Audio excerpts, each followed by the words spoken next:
han vivido, han nacido en contextos de violencia, hablan de manera distinta, caminan de manera distinta. Entonces cuando tú dices, la cárcel es la universidad del delito, perdóname, los territorios lo están siendo. Los jóvenes, los niños que hoy día están viviendo en territorios marginales, que están adquiriendo armas de fuego, que están... Imagínate que hay un sicario muy conocido en México, que está preso, según él mató más de 200 personas. Él dice que su primera muerte la cometió cuando tenía 11 años.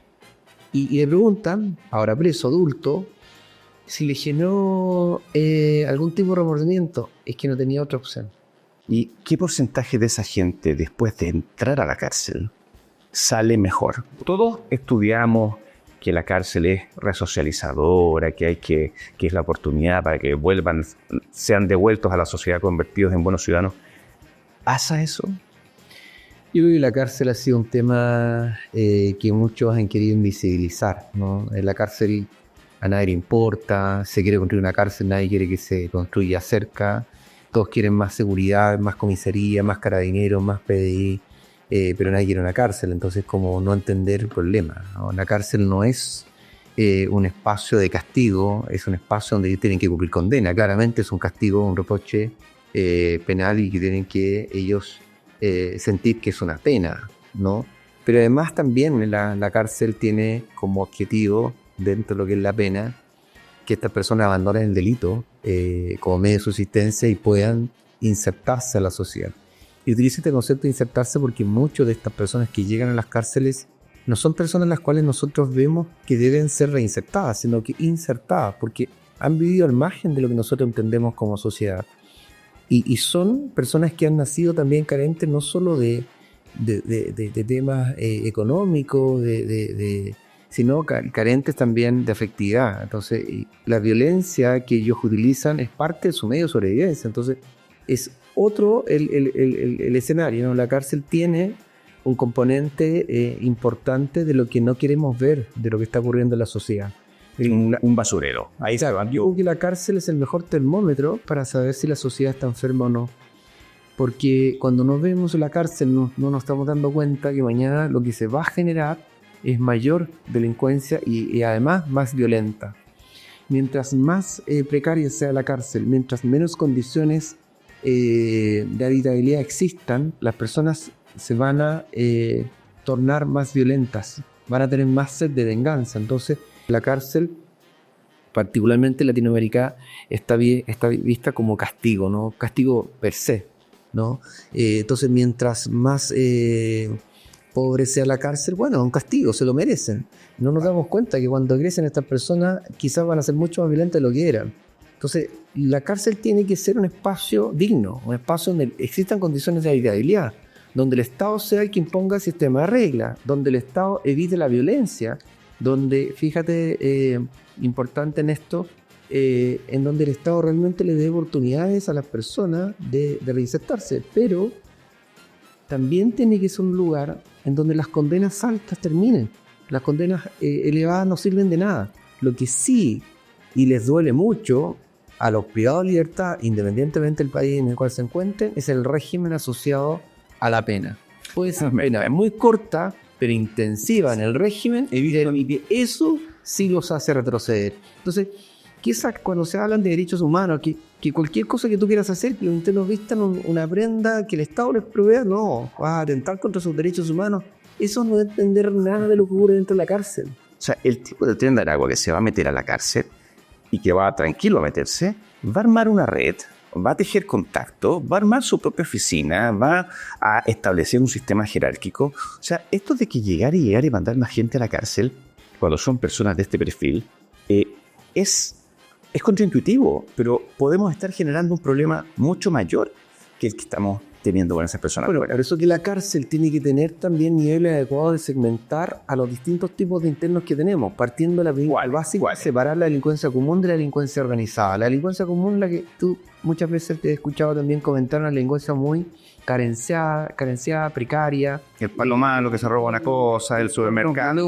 Hogares disfuncionales, monoparentales, con pobreza, ¿no? Esa delincuencia es la delincuencia más bien relacionada a la delincuencia común que se conoce en Chile. La delincuencia organizada y que está vinculada al narcotráfico, a la trata de personas, a la extorsión, es una delincuencia también distinta que se dinamizó con la incorporación de extranjeros también al país, pertenecientes a grupos criminales que no conocíamos, pero el chileno rápidamente aprendió. Entonces, esa delincuencia tiene que tener un régimen totalmente distinto. Gendarmería depende del Ministerio de Justicia. El Ministerio de Justicia es poder político. Básicamente, tú podrías decir lo mismo que pasa en el Servicio de Impuesto Interno, el que fue criticado cuando fue el tema de las platas políticas, ¿no? Que hay una línea de poder político que llega a Gendarmería y que podría decir, mira, haz las cosas de tal o cual manera. Al revés, te podría decir que esto de las 6 horas, qué sé yo, bastaría con una orden del presidente de la República y decir, se acabó esta tontera. Estaba hablando de la delincuencia común. Entonces lo que yo he planteado y también en esta lógica más de reflexión en voz alta, si tú quieres desincentivar carreras criminales, tienes que generar que el régimen cuando esta persona vuelva sea distinto al que tuvo cuando era primerizo. Entonces si esta persona tiene 6 horas de visita a la semana y vuelve, va a tener máximo 4, y si es multireincidente, o sea, de 3 hacia arriba, va a tener 2 horas de visita a la semana por locutor y se acabó. No, si es una cosa escandalosa. Las personas que cometen delitos dentro de las cárceles siguen con los mismos sistemas de beneficio. Bueno, o en el peor de los casos lo cambian a un penal menos cómodo, más alejado. Pero está muy mal y pareciera que pudiera solucionarse con una decisión política. Es que, claro, porque en el fondo estas son decisiones de política criminal que las tiene que tomar el Estado.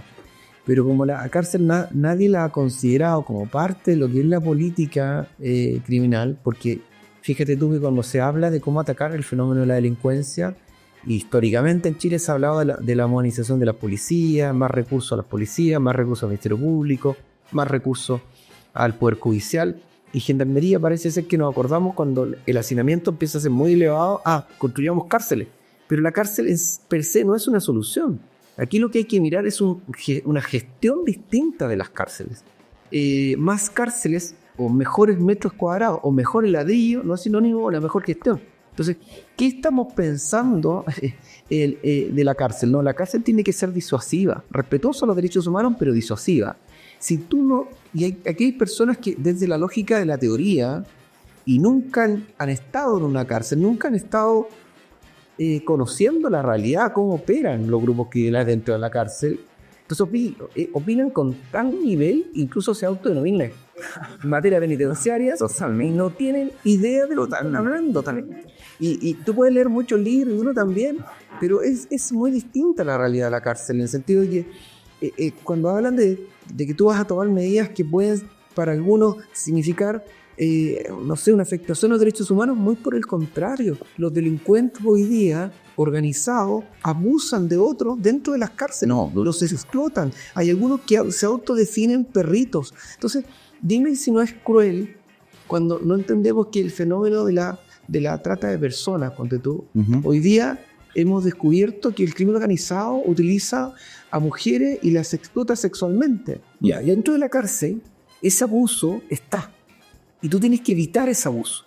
Entonces, cuando tú quieres colocar que estos internos tengan vestimenta que les provee el Estado para evitar que ellos hagan ostentación de lo que tienen, para que el que no tiene esa ropa no vea, no, yo quiero ser como él para tener esa ropa mañana. No. Acá son todos iguales. Además, evitas el ingreso de bolsos de ropa que va generando también una carga de combustible que es peligrosa dentro de las cárceles porque pueden ingresar ropa, la ropa que quieran. Eso tiene, y cuántas horas el personal se dedica a registrar esta ropa para evitar que ingrese el elemento de la cárcel. Entonces, hay una sumatoria de cosas que tenemos que mirar y diseñarla. Déjame contarte lo que ha sido mi experiencia en el mundo de las cárceles. Te puedo decir, por ejemplo, la experiencia en la cárcel de Arica. Cárcel de mujeres de Arica. Una cárcel preciosa. O sea, un internado suizo es el equivalente a la cárcel de Arica. Pido que me pasar por la máquina de rayos X. Yo había estado en la frontera, qué sé yo, altura. Venía con un dolor de cabeza que me patea. Me compré un tarro de ibuprofeno y me metí las pastillas. Me han metido 30 pastillas. Por eso venía así, me las metí aquí. Y dije, vamos a ver. Me meto con los rayos X. Sale mi hermosa anatomía, pero con detalles impúdicos. Pero las 20 pastillas que estaban en mi bolsillo no fueron detectadas. Y se supone que era la mejor de todas. El preso pasa todo su día con el gendarme. A veces llegan cabros cachorritos de 18, 19 años. Crecen, son educados, se producen relaciones humanas que probablemente perduran en el tiempo. Yo me tocó ver presos que salían con pena de la cárcel, que los habían de alguna manera tratado bien en la cárcel.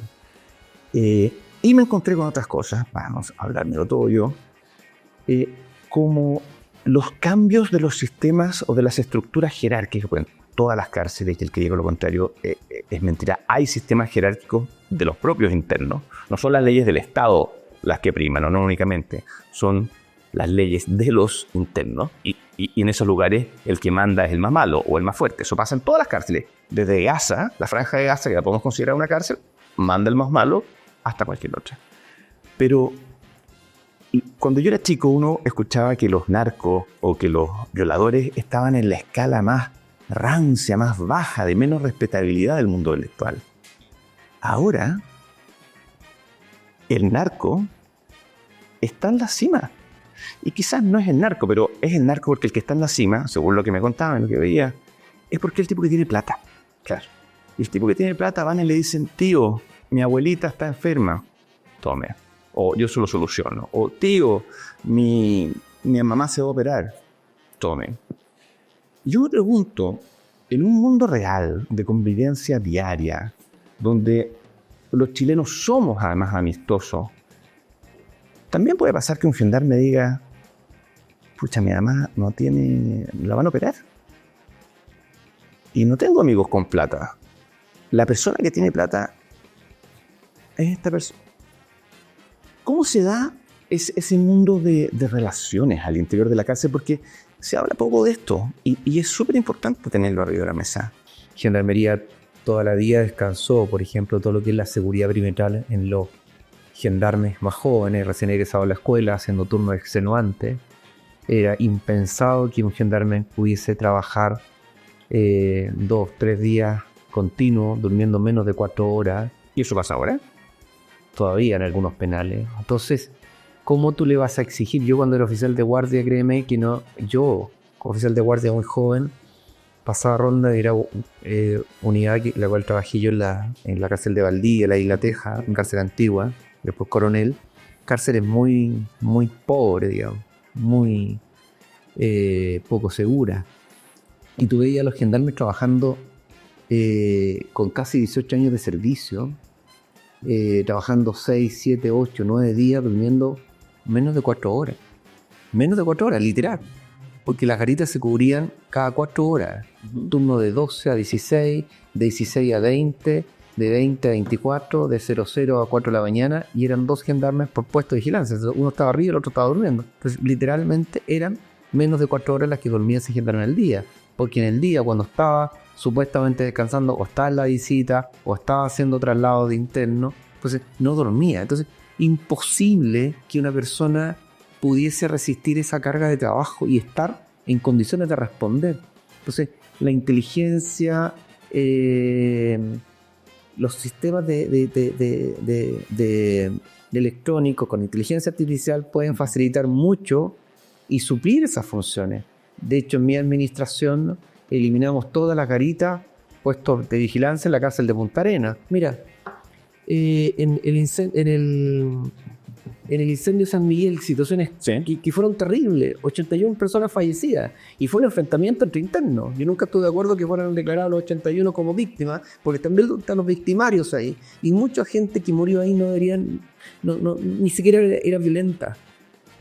Nosotros en ese tiempo en San Miguel jugábamos la pelota con los internos de un modo o de otro, los desencerrábamos por la web. Bueno, la gente también ahí, entonces hubo mucho dolor también de parte nuestra, porque había una relación también con ellos, pero muchos funcionarios hicieron muchas cosas, porque el incendio, después del incendio, era situaciones muy complicadas, en donde hubieron gendarmes que arriesgaron la vida y tomamos decisiones bastante temerarias, pero había que administrar esa gestión, porque habían personas que estaban vivas, sobrevivientes, que eran familiares también de muchos de los que fallecieron ahí, y había que entender y empatizar con el dolor que ellos tenían. Entonces, Sí, fue muy compleja. No, pero yo no voy tanto a ese punto. Me refiero a que, por ejemplo, se saludan, conversan, echan la talla, juegan fútbol. Me parece bien.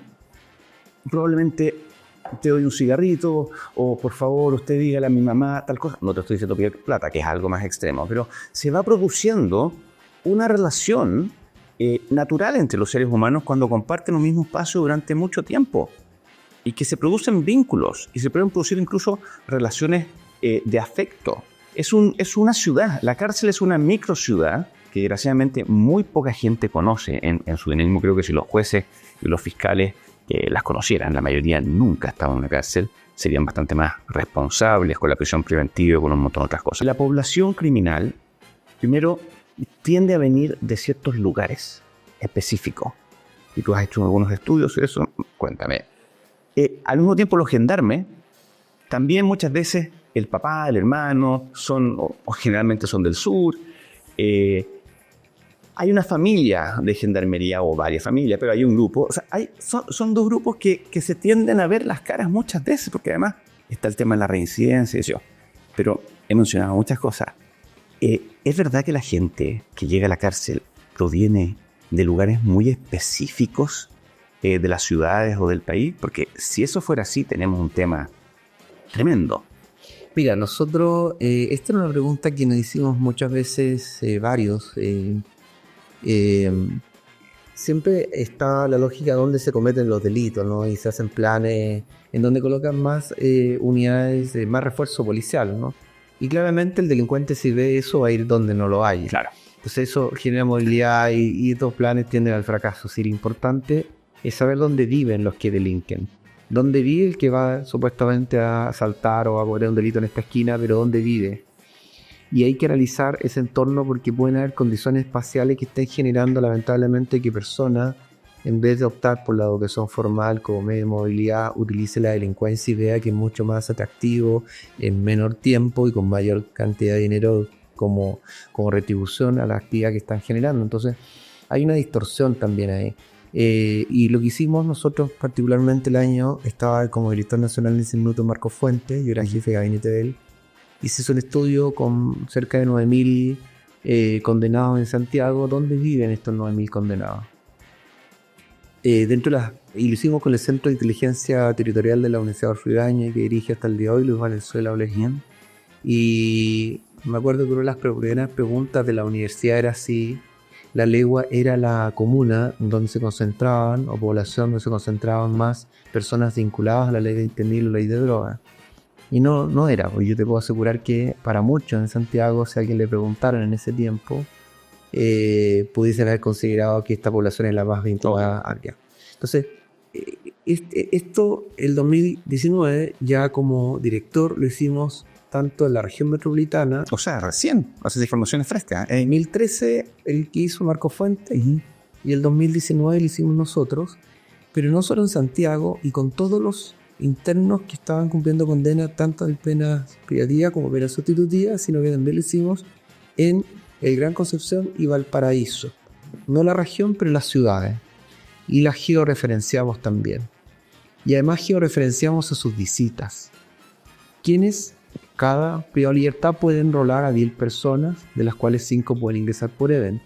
Y era importante distinguir que de estas 10 personas, algunas está el papá, generalmente la mamá, número 1 la mamá, en todos los casos.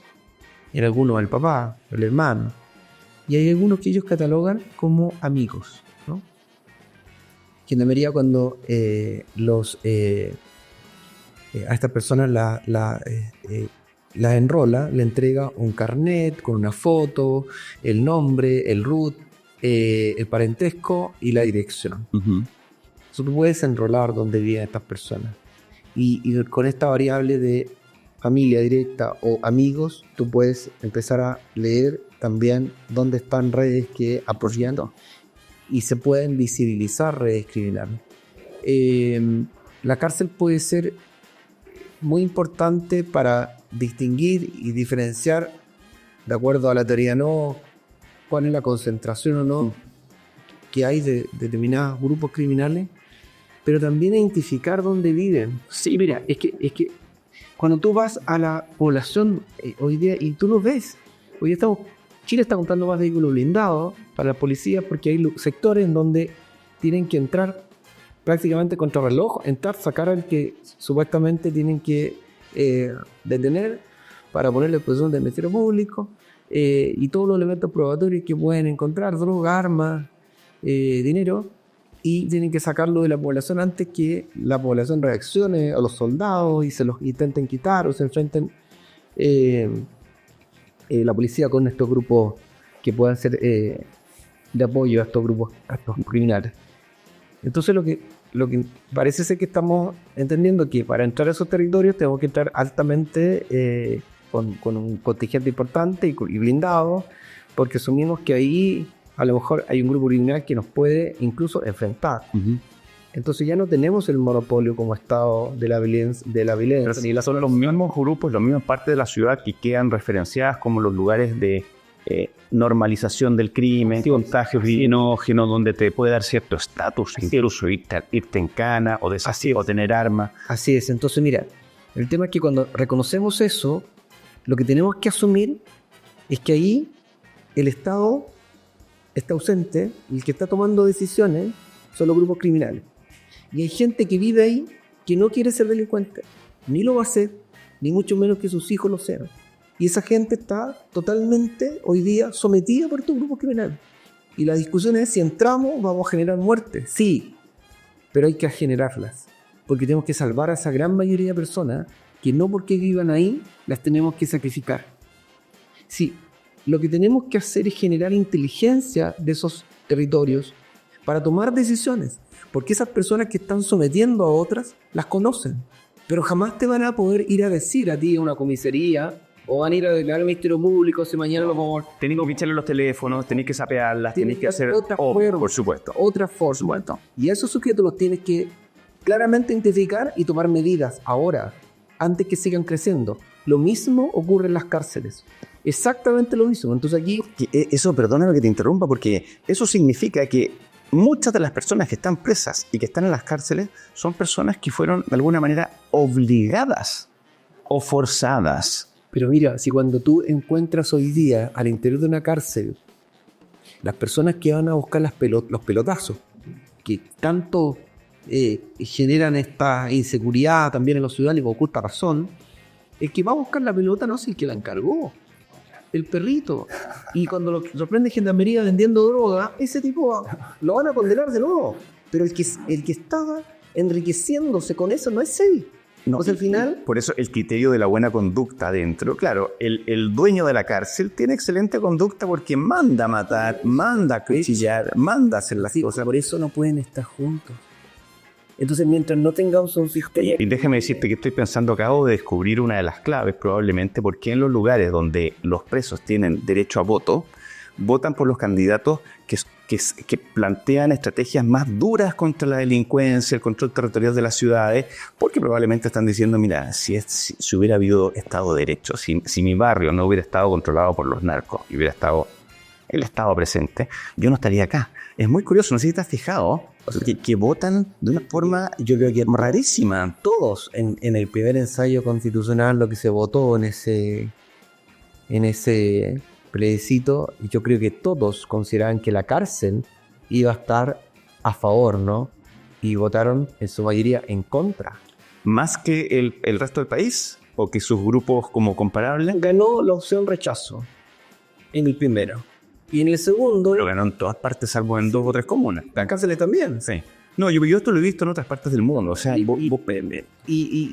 también en el segundo proceso, ¿no? Los sectores que la población penal vota no son los que prometen quizá o dicen estar luchando por el pueblo, quizá los que quieren o derechos humanos para los presos, los que quieren más orden y más firmeza contra la delincuencia, y la delincuencia vota por ellos.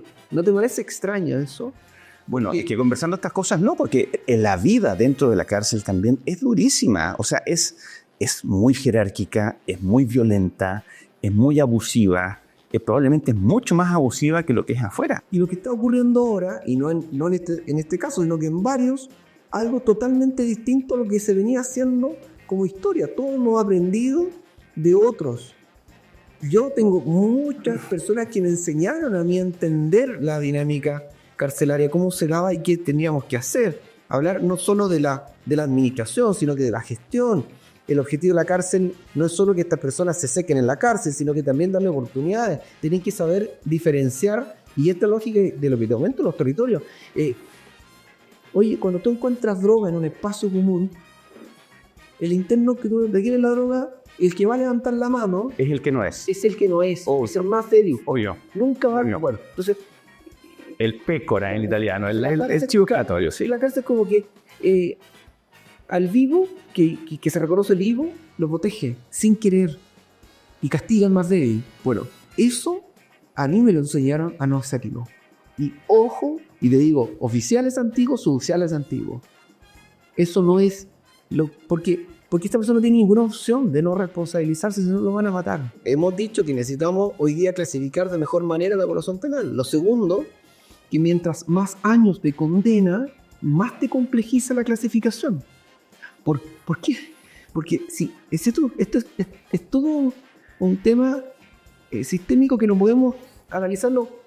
Sí, te entiendo. No es fácil clasificar y Si tú achuntarle. separas la delincuencia común y la organizada, es clave. Lo segundo, mientras más años de condena tenga un interno, más difícil es la clasificación.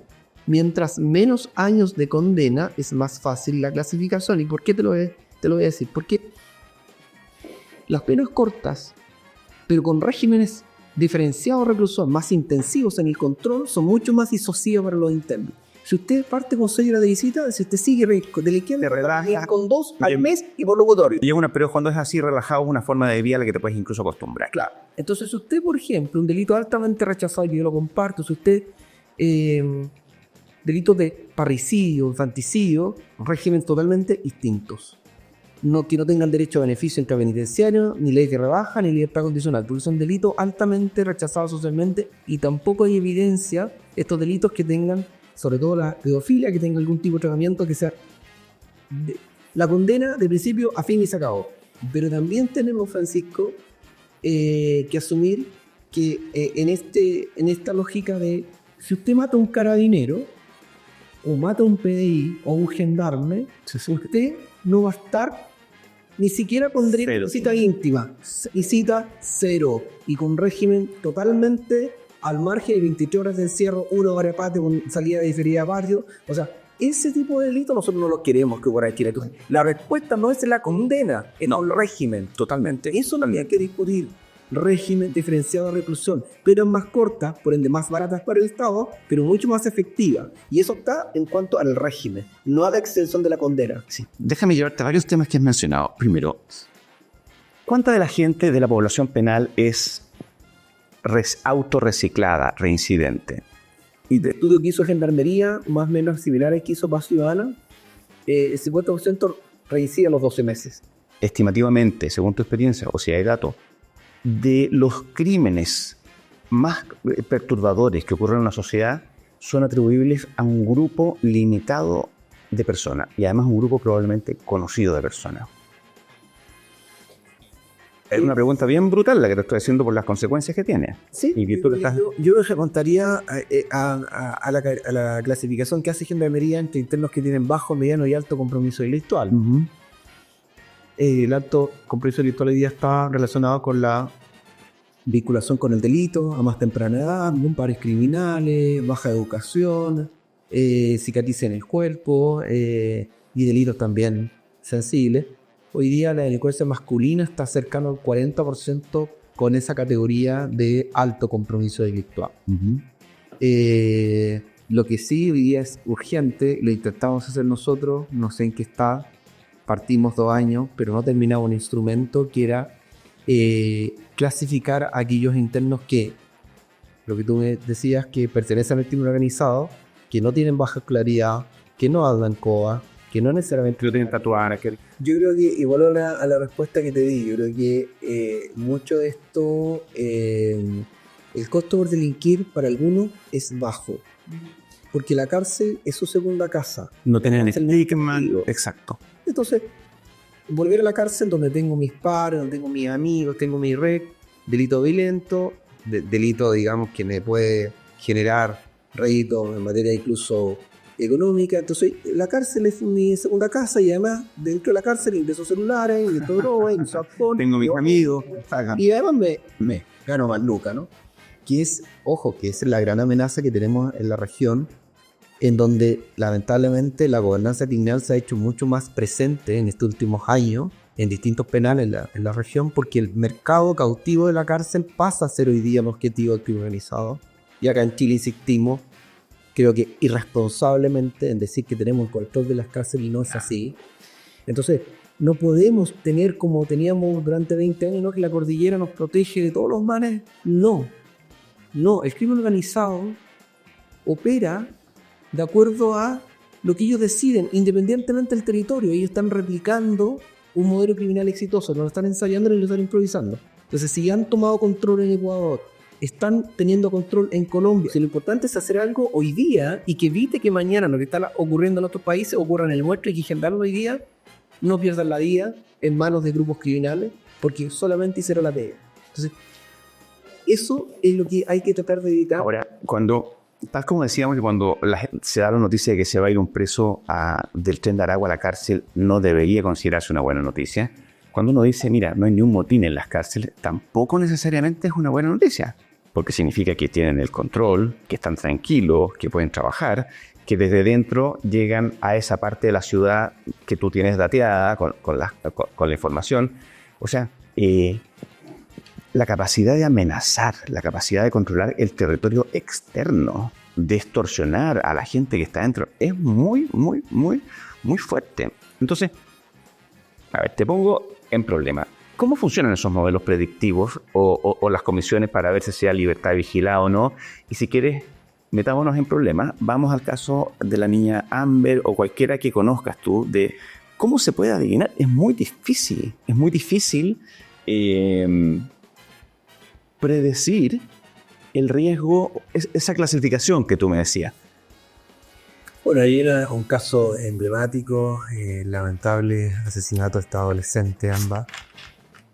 Bueno, y lo que a nosotros nos llamó la atención como institución en ese minuto, más allá de cuando esta persona obtuvo libertad condicional o no, esta persona ingresó a la cárcel por el caso del tambor, ¿no? Él asesinó y a su pareja y el hijo. Contexto a la gente que no lo conozca: es una persona que había tenido delito, que sale después de haber cumplido una pena con libertad provisional, y a los pocos días vuelve a cometer un delito que es un escándalo, acusación constitucional contra los jueces que le dieron la libertad, etc. Claro, hay una reflexión importante. Yo creo que ahí teníamos que asumir también la responsabilidad como institución, más allá de en qué administración se dio. Sí, por eso yo a mí me molesta tanto cuando hablamos de administraciones. Si Gendarmería lo es una política de Estado y siempre se tiene que ir perfeccionando y mejorando distintos procesos, ¿no?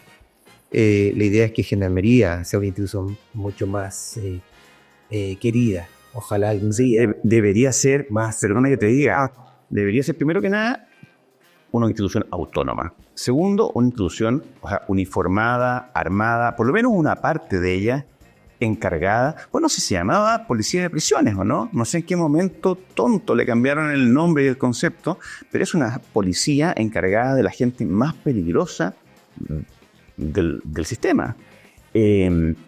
Bueno, en fin, debería ser mucho más, y debería ser la policía de más alto nivel que existiera en Chile, con más manejo de información de inteligencia, y más involucrada en la prevención y en el castigo y en la resocialización en los casos que se pueda. Y el caso Ámbar es un caso muy relevante. Gendarmería, para el caso de Bustamante, que fue el victimario, él obtuvo la libertad condicional, habiendo cometido un delito tan atroz como el caso del tambor, ¿no? Obtuvo la libertad condicional el 2016. Y este recluso obtuvo la libertad condicional porque Gendarmería lo propone en la lista 1 a la libertad condicional, a la Comisión de la Libertad Condicional que presidió una ministra de la Corte de Apelaciones de Valparaíso. Pero es Gendarmería la que lo puede hacer. Un informe técnico, ¿qué vas a hacer? Entonces, claro, el informe de Gendarmería psicosocial era desfavorable. Pero tú lo que saltaste en lista 1.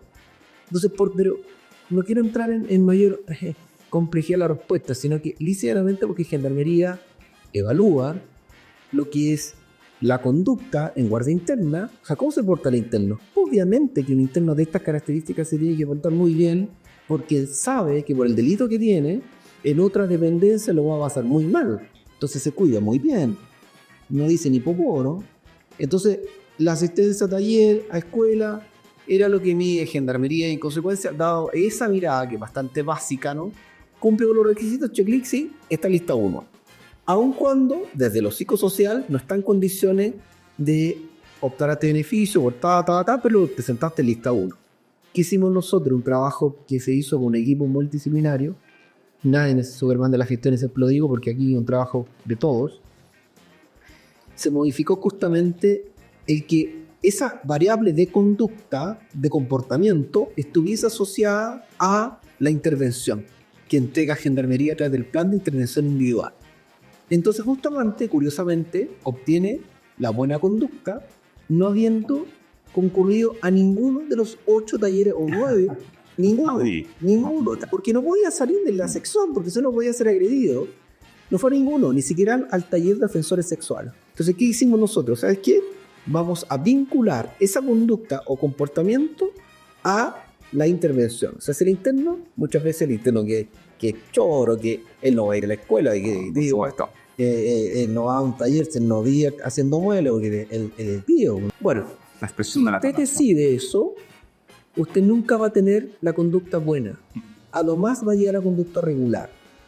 ¿Por qué? Sí, pues si usted no quiere ir al taller, si usted no quiere ir a la escuela, si usted no quiere someterse al plan de intervención que le presenta Gendarmería para reducir la probabilidad de que usted reincida, si usted decide decir que no, Gendarmería no lo va a calificar con buena conducta y en consecuencia usted no tiene derecho a la ley de trabajo. Ni menos a la muy buena conducta que le da opción a la libertad condicional o algún beneficio intrapenitenciario. Usted decide. Y Gendarmería tiene esa respuesta. Si usted abre la puerta A, tiene este camino. Si usted abre la puerta B, este otro camino. Pero ya no le vamos a regalar el beneficio intrapenitenciario. Por el caso Bustamante fue un caso que a nosotros nos hizo generar una interrogante muy grande, la responsabilidad nuestra. Entonces no puede decir que la conducta sea ausencia de castigo. La conducta tiene que ser involucrarse realmente en querer cambiar. Si la reinserción es voluntaria, de acuerdo, es voluntaria. Yo no te puedo sancionar porque no es parte del plan de intervención individual, de acuerdo. Pero si tú no quieres someterte al plan de intervención individual que te va a obligar a ir a un taller, a una escuela, la intervención con el terapeuta, con el psicólogo, si tú dices que no, perfecto. Pero yo no te voy a dar la conducta para que postules un beneficio interpenitenciario y poder anticipar tu libertad a través de nuestros beneficios, la libertad condicional, la ley de rebaja, porque no vas a calificar. Porque las personas que hagan un trabajo real y comprometido en su proceso de cambio van a tener esta oportunidad. Eso nos generó el caso Ámbar. Te lo comento porque en el fondo hay muchas cosas que se pueden hacer en distintas áreas del quehacer penitenciario sin que esto signifique necesariamente más recursos. Sí, en el tema tecnológico sí, pero a la larga este tema de inversión tecnológica reduce la cantidad de costos. Uno de los costos más altos que tiene Gendarmería en su presupuesto anual es remuneración. Si nosotros no es que vamos a necesitar menos gendarmes, no. ¿Remuneraciones puras o remuneraciones incluyendo jubilaciones? No, Gendarmería, lo que paga Gendarmería está en ese ítem de remuneraciones, la asignación profesional, la asignación crítica y hora extraordinaria. Ese ítem está dentro de remuneración. Entonces, lo que te quiero decir es que hoy día, si necesitamos más gendarmes... ¿Cuántos gendarmes hay, más o menos? 20.000. 20.000. ¿Cuántos de ellos tienen fuero sindical? Que es una pregunta que siempre se hace. Superior a cercano a 600 funcionarios. Sí. Estamos hablando de plata. Tú me decías todo esto sin hacer plata. ¿Y si se requiere más plata? ¿Si hay alguna prioridad más importante que esta? Mira, hablamos recién del tema de la drogadicción. Adentro más del 80% de los presos consumidores de drogas. ¿Cuánto tratamiento? ¿Cuántos cupos hay? ¿Esos son cuántos? Si son más del 80%, son 40, 50 mil personas. Me decías, ¿cuántos eran los cupos que le daba Senda para hacer eso? Senda como 350 cupos. 350 para 50.000, es una cosa absurda. Si tú comparas, por ejemplo, la cifra de asesinatos en La Pintana y la cifra de asesinatos en Vitacura, en que la proporción es como 2 a 100, yo me pregunto, ¿cuántas de esta gente porque la maldad no está repartida tan arbitrariamente en ninguna parte. ¿Cuánta de esta gente no son gente que con una buena medicación, gente que con un buen tratamiento psicológico, psiquiátrico, no hubiera estado, no se hubiera metido en problemas? Pero déjame llevarte a otro tema que módulo beta, ¿qué era? Ya, mira. Colina 2, cuando nace Colina 2, primero se construye Colina 1, obvio, sin Colina 1. Y esa cárcel nace con una lógica de reinserción, panadería, talleres, una lógica de reinserción. Y después se construye la cárcel Colina 2 con una cárcel en una lógica de disciplinar. Más segmentado en la línea que tú me estás diciendo. Disciplinar. O una cárcel de seguridad. Y esa cárcel nace con dos módulos, el módulo alfa y el módulo beta. El módulo alfa relacionado con internos refractarios, violentos, y el módulo beta para internos que estaban asociados a la ley 20.000 o tráfico de drogas. ¿Sí? El módulo alfa se cierra por orden judicial, se cierra. Y queda el módulo Orden judicial fundado en maltratos, denuncias de maltrato en ese entonces. Estamos hablando de 10 años, 15 años atrás. O sea, cierra, queda vacío. Sí. Así como si sobrara. Justamente. Ya. El módulo beta permanece para internos que estuviesen vinculados a tráfico de droga principalmente, pero que además fueran internos que tuviesen participación en estos delitos en una estructura superior. O sea, no cualquiera, no el murrero, sino que hay que se viera claro, un cargo más elevado en esa estructura digna. Bueno, esos internos fueron generando condiciones distintas durante los años, al punto que era escandaloso que ellos tuviesen cerrojos por dentro. Entonces tú tienes que llegar a esa cárcel. Oye, permiso para entrar. Ábranos la puerta que vamos a llenar. Chiste, pero no era chiste, era Pero además, jacuzzi, cosas así. Jacuzzi no había, pero sí lo que había eran máquinas de ejercicio, habían televisores grandes, equipos de sonido, habían cerámicos, habían máquinas con estos freezer con carne, etcétera. Un director nacional dijo, recorrí esa cárcel y había carne de primer corte que ni siquiera al año nuevo lo tengo yo, lo dijo un director, sin darse cuenta que lo que estaba viendo ahí era la ostentación del poder económico que genera la cosa. O sea, me río del sistema. Aquí sigo mandando yo, sigo dándome la gran bien. Imagínate. Pero eso existió mucho tiempo. Sí. Es raro que nadie se haya dado cuenta. No, sí. Gendarmería, mira, lo que ocurre es que cuando pasa el tema del incendio de San Miguel, ¿recuerdas tú que un enfrentamiento entre internos... ¿Eso fue 2009, 2010? Para 2010. Ajá. Un enfrentamiento entre internos, uno de los internos utiliza un balón de gas como lanzallamas. Enfrentan a los propiamente tal, ¿no? O sea, un balón de gas, le saca y lo prende, wow. Para hacer que los internos que estaban en la pieza chica, estos módulos eran como una especie Perdón, ¿por qué tiene un balón de gas una persona? Un rectángulo y dos en la parte al ingresar tenía el baño a la izquierda, supuestamente era un comedor a la derecha, y al fondo un rectángulo donde están todas las literas. Esos eran todos la construcción que tienen los módulos, en este caso San Miguel. Ese comedor nunca se utilizó como comedor porque siempre había necesidad de espacio y se utilizó como un dormitorio. Para los internos, ese dormitorio era como el dormitorio VIP, todo lo peleado, que era sinónimo de poder. Entonces, esos internos que estaban ahí fueron atacados por internos de otra carreta, otro grupo, y para forzarlos a salir al pasillo para agredirlos, tiran el balón de gas. Ese balón de gas, ¿por qué existía dentro de la cárcel? O en poder de ellos, porque dentro de la cárcel lo entiendo, pero ¿por qué tenían acceso a ellos? Porque muchos, en todo Chile habían balones de gas. ¿Pero por qué habían balones de gas? ¿Por qué?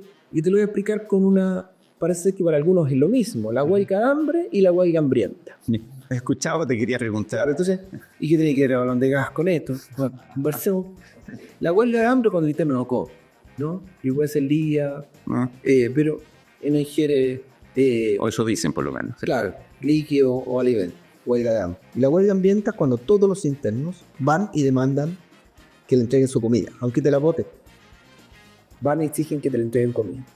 Y la huelga hambrienta era Perdón, ¿y no es lo normal que todo el mundo vaya a pedir comida todos los días? lo mismo, porque el presupuesto que tenía Gendarmería era muy bajo para darle alimentación a todos los internos. Imagínate que el 2010, si yo no me equivoco, el costo de valor ración eran como 712 pesos por interno. Y esos 712 pesos tú tenías que darle el desayuno, el almuerzo y la cena.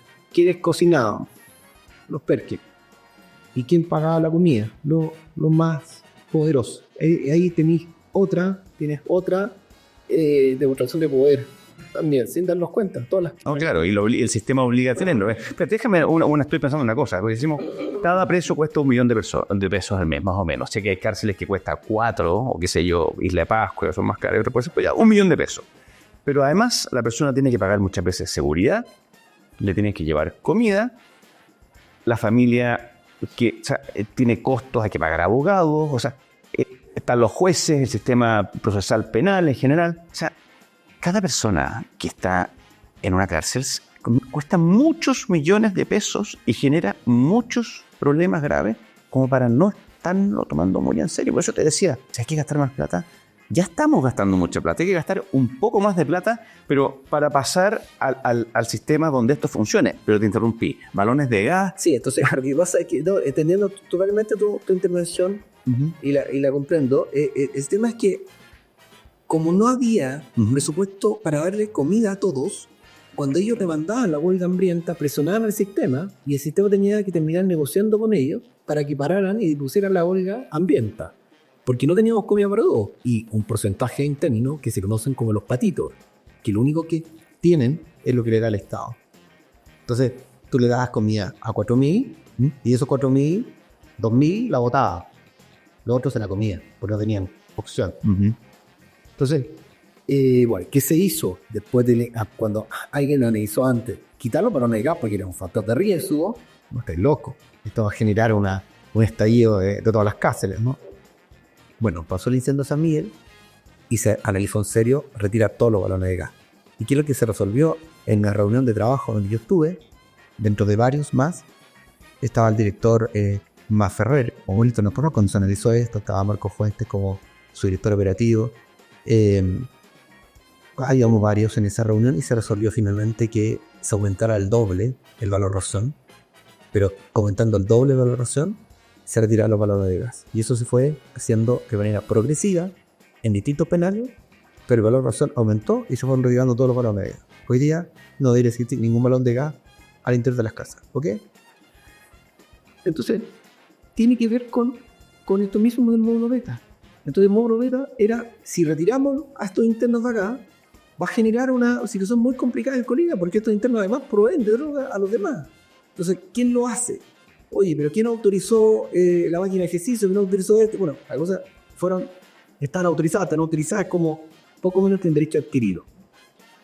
Y la puerta que estaba soldada por dentro, bueno, alguien lo autorizó, ¿quién lo autorizó? Nadie lo autorizó. O sea, todos nos miramos, todos. Yo nunca fui director regional metropolitano ni fui alcalde de esa cárcel, pero es una variedad. Lo que te estoy contando no somos expertos. ¿Qué se hizo? Tomar la decisión. Y aquí afortunadamente Gendarmería, como tú bien dices, depende del Ministerio de Justicia, y yo creo que siempre es bueno que instituciones como esta sean parte de una política, en este caso penitenciaria, que sea parte de una política criminal, porque el crimen no puede mandar en la calle ni tampoco mandar en la cárcel. Y para que tú termines con esas cuotas de poder que han ido logrando, porque muchas veces esto se fue dando porque a nadie le interesaba la cárcel. Total, porque nadie pone los ojos en eso y qué es lo que estamos haciendo ahora. El gendarme tenía que solucionar, tenía que ceder porque no tenía recursos, y si reaccionaba se tenía todo encima. Bueno, era complicado. Entonces, lo que yo traté de hacer en el fondo era, ¿sabes qué? Gendarmería hay que sacarle las cuatro paredes, hay que ir a mostrarla, hay que explicar lo que estamos viviendo nosotros. Fuimos al Ministerio de Justicia, tuvimos nosotros ahí conversaciones de trabajo con el ministro, con el subsecretario en ese minuto, y la decisión se tomó, costara lo que costara.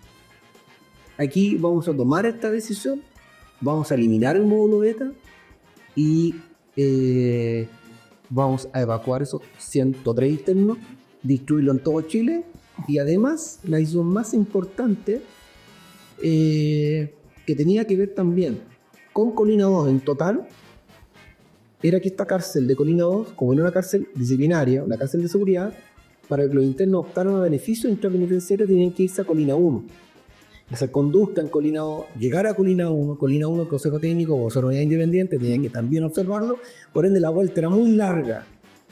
Y la cárcel más violenta de Chile, en términos de muertes violentas, al interior era Colina 2. Entonces, lo que, además de sacar el módulo beta, la decisión que se tomó, y aquí yo agradezco mucho siempre al Ministerio de Justicia porque tú tienes que ir a contar tu problema, pero en ver la solución, pero tú necesitas el apoyo. Obvio. Y apalancar recursos, no tiene fuerza, la tiene justicia, ¿no? Para poder hacer cosas de este tipo. ¿Qué hicimos? Sacaron los 103 internos. Se puede contar operativamente, en lo que se pueda contar. ¿Cómo se hace eso? Porque si se te filtra eso, si te sale... O sea, lo que pasó en Rosario, o sea, empezaron a quitar los teléfonos y mataron gente en la calle hasta que pudieran ceder y negociar con el gobierno. Mira, Es muy difícil hacer un operativo así. Mira, nosotros teníamos el apoyo, como te digo, la autoridad política y hacer lo que teníamos que hacer. Y para eso llegamos ahí, ¿no? Si no. Pero ¿cómo se hace? O sea, llegas con un 20, 100, 200 personas, fuerzas especiales. ¿Cómo se hace esa intervención que tiene que ser? ¿Cómo sucede? Mira, nosotros trabajamos esta información con un grupo muy cercano, muy acotado de oficiales. La idea era socializar que se iba a instalar un centro de educación y trabajo cerrado para que los internos, en vez de irse a Colina 1, pudiesen desde Colina 2 optar un beneficio. Eso era algo que ellos anhelaban, ¿no? Todos quieren, obviamente, anticipar su egreso. Había que darle ese espacio y no tenía. Entonces fue generando esta como lógica de querer transformar Colina 2 en una cárcel, dejar de ser una cárcel similar en una cárcel de intervención. Y fueron equipos, midieron, dando la sensación que íbamos a trabajar. ¿Era cuento? No. Pero era la mitad de la historia. La mitad, porque que teníamos la intención, pero acuérdate que en ese momento no teníamos recursos. Nos tocó el desallido, nos tocó la pandemia, en situaciones muy complicadas. Recursos no había. De hecho, teníamos una reducción de presupuesto, era como bien complicado. Y después de que esto fue planificado, porque si tenían ellos cerrojos por dentro, ¿cómo íbamos a entrar? Cabrón, no, ahora... Y probablemente tenían armas o tenían capacidad de matar una reacción en cadena. Justamente, entonces teníamos esa variable, que esto se transformaba en un polvorín a nivel nacional, en los barrios que tú dices, hasta Colina 1, se sumara a Colina 1, entonces teníamos que partir que no íbamos a tocar la boca. Entonces, lo que se determinó que con Galletera teníamos que nosotros entrar con la mayor rapidez y tomar los internos que estaban individualizados como aquellos que podían generar una reacción. No todos los 106 tenían el mismo nombre y apellido. Con nombre de ellos, además, algunos de ellos como que tenían un foco de atención distinto, también con más gendarmes que los otros, para reducirlo. Todas las cosas que ellos podían echar en una bolsa, para irse trasladado se iba, el resto a quien se lo entregábamos, que nos diera el nombre, la visita, cuál entregarle, si tenía un televisor a quien se lo entregaba, porque no se iba con nada, todo eso estaba planificado. Esto fue un día viernes, el día miércoles recién, en la noche, se le comunicó al alcaide que lo que nosotros íbamos a hacer en Zúñiga el día viernes, a nadie más se la avisó. Solo el miércoles, después de meses de trabajo, se la avisó prácticamente un día antes. Esto fue el miércoles, 20 horas, y este procedimiento se realizó el día viernes a las 6 de la mañana. ¿Con cuánta gente? Con 130 funcionarios. O sea, no es tanta gente, 130 para 106. Claro, o sea, hicimos ese procedimiento, se trasladaron. ¿Gendarmes todos? Todos. No. A las 9 de la mañana no había ningún interno de los 102 en esa cárcel. Y a las 10 de la mañana toda la evaluación penal sabía que en ese espacio se iba a hacer el primer centro de educación y trabajo cerrado de Colina 2 para que ellos pudieran tener la opción de una efectiva reinserción. Ahora, te pregunto esto también porque a todos yo creo que nos sorprende la situación que se vio el año pasado en el REPA, en la cárcel de alta seguridad, donde los reos decidieron como salir al patio, no volver más, no sé los detalles de lo que pasó, pero desafiaron el poder de la autoridad y la autoridad al parecer se quedó como pasmada. Eso por lo menos es lo que se vio por la prensa. como diciendo, es tan difícil. Durante tantos días, entonces, el gendarme de la unidad hizo lo que podía. Hizo lo que podía. Por eso, mira, yo siempre he dicho que tú no te tomas un café con el Estado. Yo estoy conversando contigo, Francisco Leturia. Yo no estoy conversando con un medio. Yo converso contigo. El Estado no se toma un café ni camina contigo. El Estado se personifica en cada funcionario que es parte del Estado. Cada empleado público representa al Estado. Entonces, cuando esos gendarmes no hicieron lo que tenían que hacer como institución, por los gendarmes de la unidad, hicieron todo lo que pudieron, claro, aunque se critique, que no, pero lo que tenían a la vista, no había un grupo de reacción dentro de esa cárcel. ¿Por qué no lo tenían? Si las cárceles tienen un grupo... Puede no tener el grupo de reacción, pero lo haces al día siguiente o en 6 horas. No, o sea, eso, si con 10 personas no alcanza, mandas 100, y si con 100 no alcanza, mandas 500. Parece como muy fácil. Pero bueno, por eso a eso yo le haría una traición no haberlo hecho. Por lo, o sea, falta pantalones, básicamente. Y de cesar. No querer hacerlo. Pero si es que eso es evidente. Si tú no puedes retroceder. Si el tipo manda en la cárcel, va a andar en la calle. Obvio. Entonces, mira, Colina 1.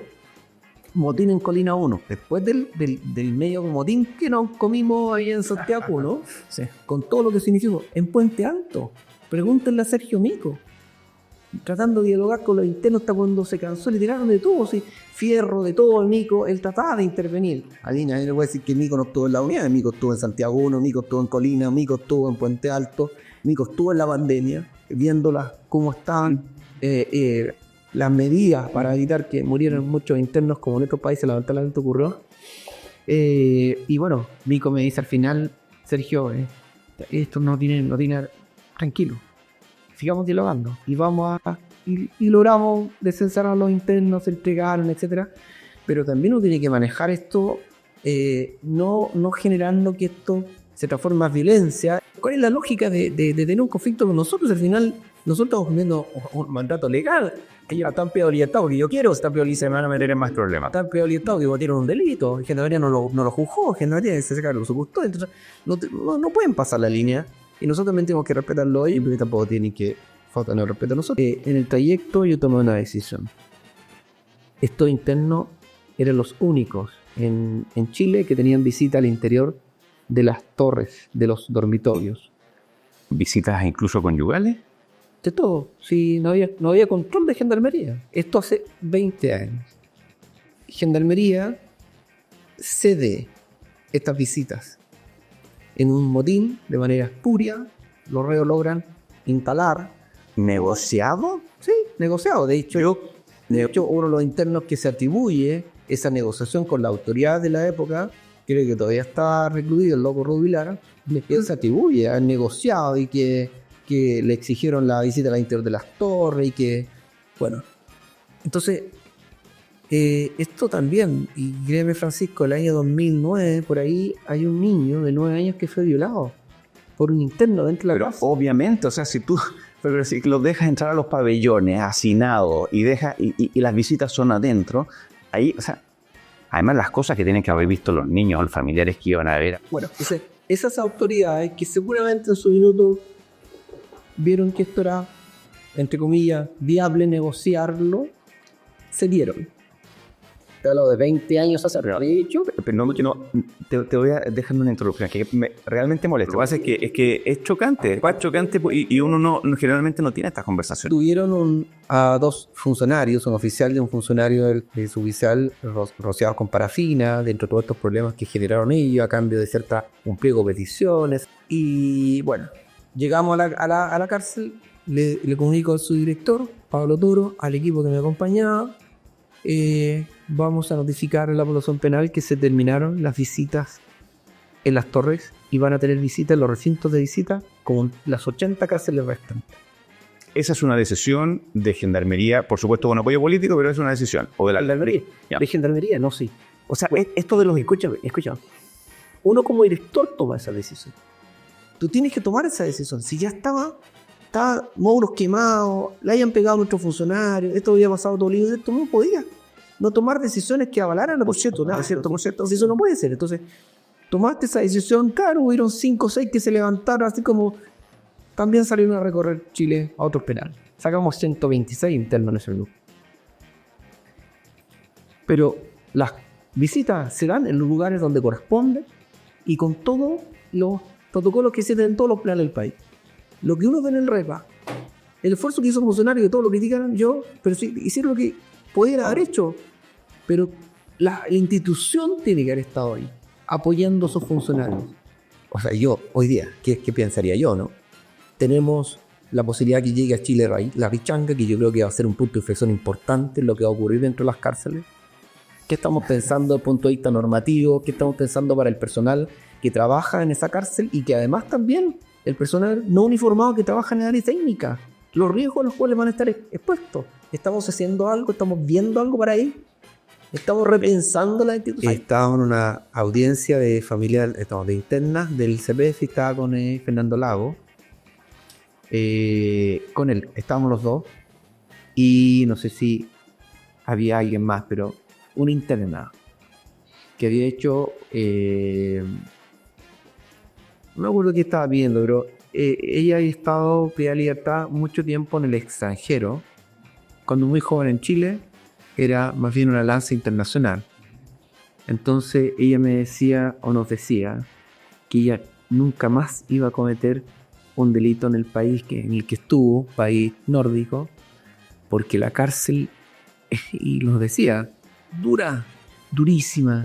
No, me dijo, no tenía la posibilidad de conversar con nadie, estaba con una celda individual, tenía aire acondicionado, tenía televisor, pero no podía compartir con nadie, estaba sola, me dijo. ¿Y cuántos años tuviste privada de libertad? 4 años. Mucho más corto, mucho más efectivo, y más barato. Era un robo reiterado, robo con fuerza, pero 4 años. Pero nunca más, porque esa cárcel es durísima. Acá no. Ella nos decía la experiencia de lo que ella había vivido en ese país y Chile. País donde otro régimen. Entonces, por eso es importante, como raya para la suma, entender que hablar de más años de condena no es disuasivo, sino que imponer un régimen, aun cuando las condenas sean más cortas, pero un régimen mucho más intensivo, es tremendamente disuasivo. Y para terminar, cuando tú no tomas decisiones por esos funcionarios que están en las unidades dando la pelea todos los días, todos los días, y flexibilizas decisiones en algunos casos que incluso estos funcionarios se apartan del deber ser y no tomas decisiones durísimas que las tienes que tomar, favoreces lamentablemente a esos funcionarios y perjudicas a los muy buenos que hay. Por ende, acá, en este caso del REPA, a mí me llamó la atención porque creo de verdad que si yo hubiese puesto a distintos directores con los que yo trabajé, o coroneles antiguos, regionales, etc., jamás hubiesen permitido que lo que vimos haya pasado. Incluso con menos recursos, con gendarmería de 10, de 15 años atrás, eso no hubiese pasado. No, espero que nunca más pase, no tiene ninguna justificación.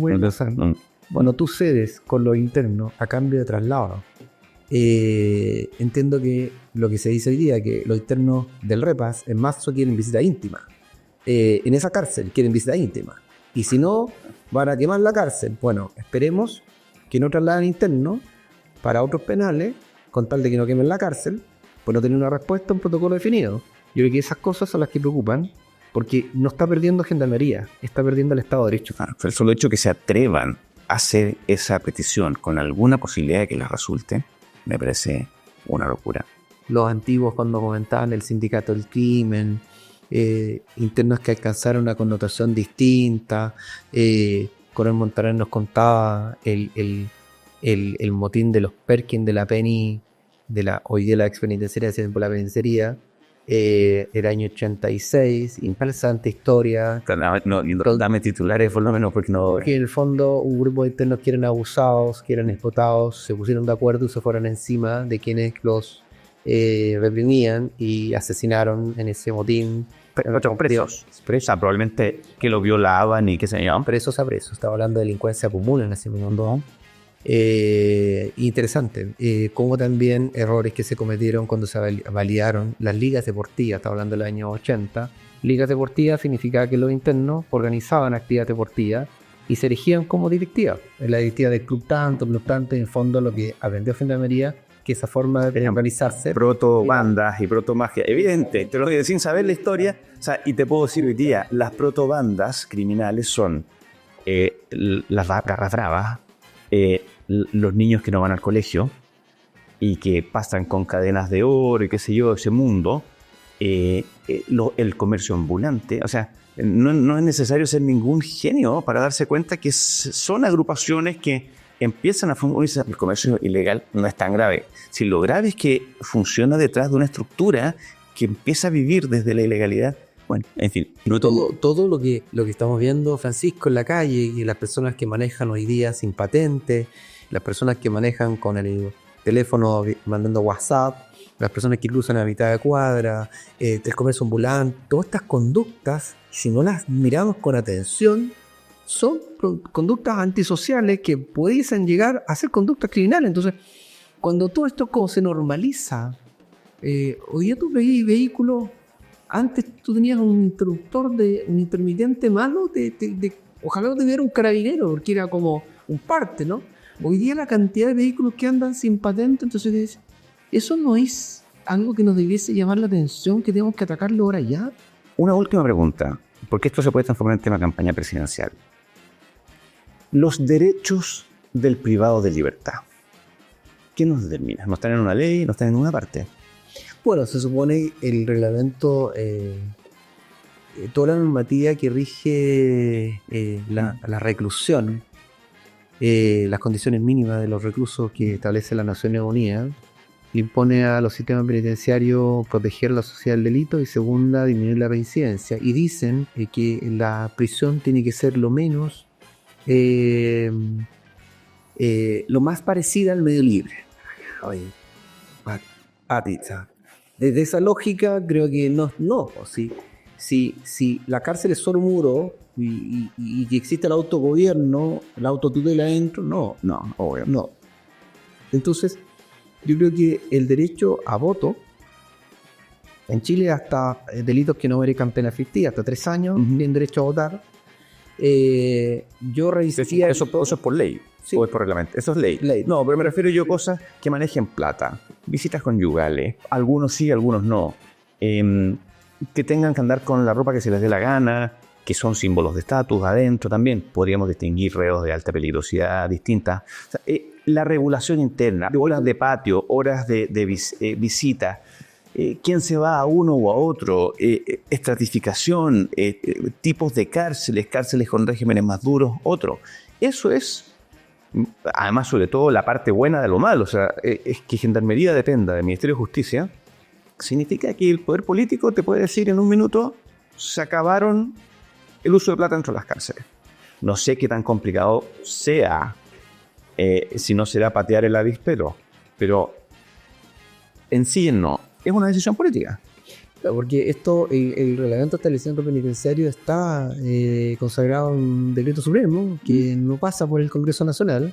Se dice que dentro de las patas cojas de la reforma estaba la ley de ejecución de pena.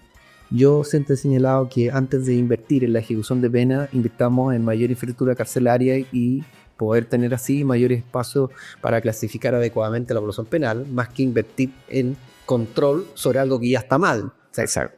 Y en entender y hacer buenos diagnósticos y pensar seriamente sobre estas cosas y con datos y en forma interdisciplinaria. Luego lo hablábamos hace un rato de esta academia que tú, claro, en un momento habías pensado. Más diagnósticos yo creo que están de más. Si lo que se necesitan acá son un remedio a una enfermedad. Yo creo que lo que tenemos que atacar hoy día en Gendarmería justamente tiene que ver con el cáncer que genera la corrupción, que el crimen organizado es la forma como ataca a los estados y lo estamos viendo lamentablemente, pero es importante que se vea que la cárcel tiene que ser respetuosa a los derechos humanos y eso no tiene que ver con que no sea disociva. La cárcel tiene que ser tremendamente disociva y respetuosa a los derechos humanos. La cárcel no puede ser la segunda casa, la cárcel no puede ser un hotel, no, evidente. O sea, una cárcel debería tener un letrero que diga: te vas a arrepentir de haber pisado este lugar. O sea, nunca más querrás volver a este lugar. Independiente de cuáles sean las personas que tenemos que mandar a la cárcel, yo creo que son muchos menos, pero de forma mucho más seria, más dura, delitos, privaciones más pequeñas pero más severas, estoy completamente de acuerdo, y segmentando quienes sí, quienes no. Bueno, nos quedaron muchos temas, pero tenemos más presos, tenemos más policía y tenemos más delitos. Entonces, hay algo que no está funcionando y que tenemos que hacer mejor. El rol de la cárcel, Francisco. El rol de la cárcel tiene que ser repensado para que dentro de Puesto arriba de la mesa primero porque tú lo piensas y lo has pensado mucho, pero uno ve en las facultades de Derecho, en los lugares donde supuestamente se preocupan de la justicia, y no se habla de esto. preocupa. La última universidad que impartió Derecho Penitenciario entiendo que fue la Universidad de Concepción, hasta el año 96. Entiendo, porque lo consulté en algún minuto. El derecho penitenciario, y aquí termino con esta palabra, una reflexión de Niccolò Amato, juez italiano, profesor de filosofía del derecho también, fue juez también igual que él, que señalaba que el derecho tiene muchos hijos, pero el hijo ilegítimo es el derecho penitenciario. A nadie le importa, a nadie le interesa, pero el único lugar capaz de doblegar el territorio organizado. Si entendemos eso, podríamos empezar a comprender que a lo mejor no podemos seguir policializando el tema de la delincuencia. Tenemos que entender que todos los delincuentes que están privados de libertad, no todos son tremendamente peligrosos ni son intrínsecamente malos. Hay muchos de ellos que merecen oportunidades, pero hay otros que no merecen ninguna, sino el control y evitar que sigan desde la cárcel mandando y dirigiendo delitos. Eso no es violación de derechos humanos, es la responsabilidad con el ciudadano, con los que hoy día demandan mayor seguridad, y te puedo asegurar que muchos de esos ciudadanos están en aquellos territorios que están siendo más golpeados por el crimen organizado y no son los más acomodados. Y si no nos preocupamos de ellos, lo que va a existir en algún minuto y el riesgo más alto es la autotutela.